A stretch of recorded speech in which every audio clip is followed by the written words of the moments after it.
Hello everyone, আসসালামু আলাইকুম। আশা করি সকলে ভালো আছেন। আলহামদুলিল্লাহ, আমরাও ভালো আছি। আবারও চলে আসলাম নতুন আরও একটি ভিডিও নিয়ে। আশা করি আপনাদের সকলের ভালো লাগবে। আজকের এই ভিডিওটা হচ্ছে আমি আমাদের স্কুল থেকেই শুরু করলাম। এখন হচ্ছে আমাদের স্কুলে খেলা চলতেছে, বার্ষিক ক্রীড়া প্রতিযোগিতা। তো এই যে দেখেন, এখানে হচ্ছে বেলুন ফুটানো খেলা চলতেছিল। তো দুইজন হচ্ছে মানে পারে না, দুইজন দুজনে মারামারি শুরু করে দেয়, এরকম অবস্থা, তাদেরকে ঠেকানোই যাচ্ছে না। এই যে দেখেন কি অবস্থা করতেছে, মানে পুরাই এই দুইজনকে কোনো মতেই থামানো যাইতেছে না। তো সবাই হচ্ছে চারপাশ থেকে এনজয় করতেছিল তাদের খেলা।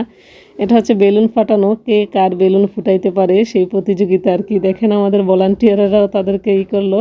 তো একজন হচ্ছে দাগের বাইরে চলে গেছে। তো এটা হচ্ছে আরেক দলের বেলুন ফুটানো খেলা। তো এখানেও লাস্ট পর্যায়ে দুইজনের খেলাটা হচ্ছে ভিডিও করছি। এই যে দেখেন, দুইজন হচ্ছে একই শ্রেণীর। তো এখানেও তাদের দুইজনের মধ্যে প্রতিযোগিতা, একজনের বেলুন ওই যে উড়ে পড়ে গেছে। এখন এই খেলাটাও শেষ। তো আজকের ভিডিওগুলো কেমন লাগে আমাকে কিন্তু কমেন্টে সবাই জানাবেন। তারপর হচ্ছে বাসায় চলে আসছি। আর এখন হচ্ছে আজকে আমাদের দুপুরে রান্নাবান্নাটা আপনাদের সাথে শেয়ার করব। আজকে রান্না করতেছি হচ্ছে এই যে রোস্ট।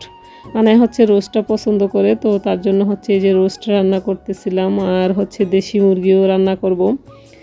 আর আজকের ভিডিওটা একটু স্পেশাল ভিডিও, কারণ আজকে ছিল বার্থডে। তো এই জন্য হচ্ছে আনার বার্থডের ভিডিও আর কি, 2 দিনের ভিডিও আমি একসাথে করে আজকে দিছি। এখানে হচ্ছে দেশি মুরগি বোনা করছি অল্প অল্প করে আর কি, তার জন্য একটু আয়োজন করলাম। আর ইদানিং তো ব্যস্ত স্কুলের জন্য আর কি, খুবই ব্যস্ত, কোনো সময় পাইতেছি না। তার বার্থডেতে ভাবছিলাম কেক বানাবো, কেকও বানানো হয় নাই।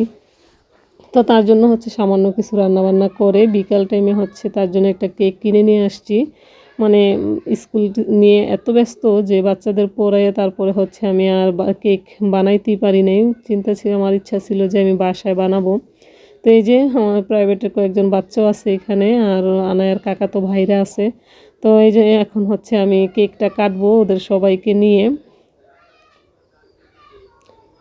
আর আনায়া হচ্ছে কেক বাসায় তৈরি করলেও তার আমার বানাইতেই, মানে যদি আমি বাসায় একটা কেক বানাই তারপরে তার জন্য আমার কিনে নিয়ে আসতেই হবে। সে কিনা কেক ছাড়া মানে তার নাকি বার্থডে হবেই না, এই যেরকম অবস্থা করে। তো তো চিন্তা করলাম তাহলে আমার বানায়া এত সময়ও নেই, আর বানাইতেও আমার মানে টাইম লাগবে। তো সেজন্য একটা কিনে নিয়ে আসছি। তো এই দোকানের কেকটা হচ্ছে খুবই ভালো, আমাদের এলাকায় আছে এই দোকানটা, ওখান থেকে নিয়ে আসলাম। খুবই মজার ছিল কেকটা নিজে। এখন হচ্ছে আমি বাচ্চাদেরকে নিয়ে কাটবো। আর আমরা হচ্ছে আনায়ার বার্থডে সেভাবে পালন করি না, শুধু বাচ্চাদেরকে নিয়ে হচ্ছে একটা কেক এনে বাচ্চাদেরকে খাওয়াই আর কি। এই ওভাবে কোনো অনুষ্ঠান করে মানে মানুষ টানুষ দাওয়াত করে এভাবে হচ্ছে আমরা কখনোই করি না। তো এই যে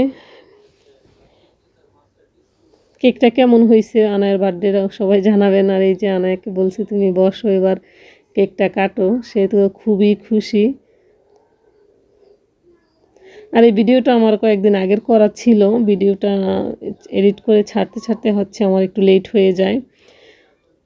তো এই যে সে কিন্তু খুবই খুশি। আর সবাই একটু মাশাআল্লাহ বলে দিবেন, আর আনায়ের জন্য সবাই দোয়া করবেন।